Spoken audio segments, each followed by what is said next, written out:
हुकलाइन, जब दो शक्तिशाली राष्ट्र आमने सामने आते हैं तो क्या होता है? हाल ही में कजान ड्रोन हमले ने रूस और यूक्रेन के बीच तनाव को और बढ़ा दिया है। आइए इसे समझते हैं। शनिवार को 6 यूक्रेनी ड्रोन ने रूस के कजान शहर में रिहायशी इमारतों को निशाना बनाया, जबकि एक और ड्रोन एक औद्योगिक संयंत्र पर गिरा। इस हमले के बाद रूस के राष्ट्रपति व्लादिमीर पुतिन ने यूक्रेन को गंभीर परिणाम भुगतने की धमकी दी। हमले के बाद अपनी पहली टिप्पणी में पुतिन ने कहा कि अब यूक्रेन को और अधिक तबाही का सामना करना पड़ेगा।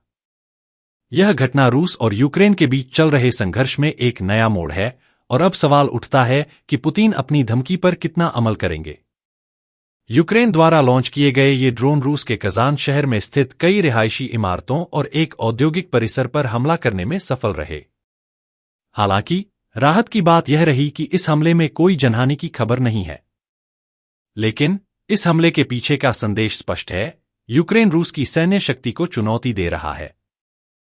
पुतिन के लिए यह घटना एक सीमा पार कर चुकी है और उन्होंने स्पष्ट रूप से कहा है कि यूक्रेन को इसके गंभीर परिणाम भुगतने होंगे।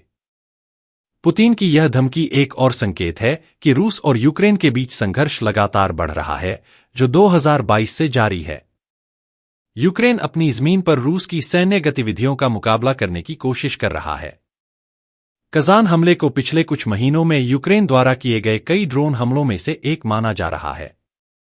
लेकिन अब पुतिन की ओर से और अधिक तबाही की धमकी दी गई है और यह देखना दिलचस्प होगा कि यूक्रेन इन धमकियों का कैसे जवाब देता है और अंतर्राष्ट्रीय समुदाय इस बढ़ते संघर्ष पर क्या कदम उठाता है।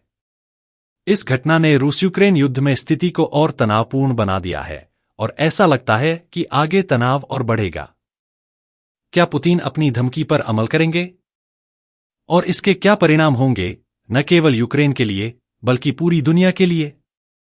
इन सवालों के जवाब भविष्य के संघर्ष की दिशा तय करेंगे।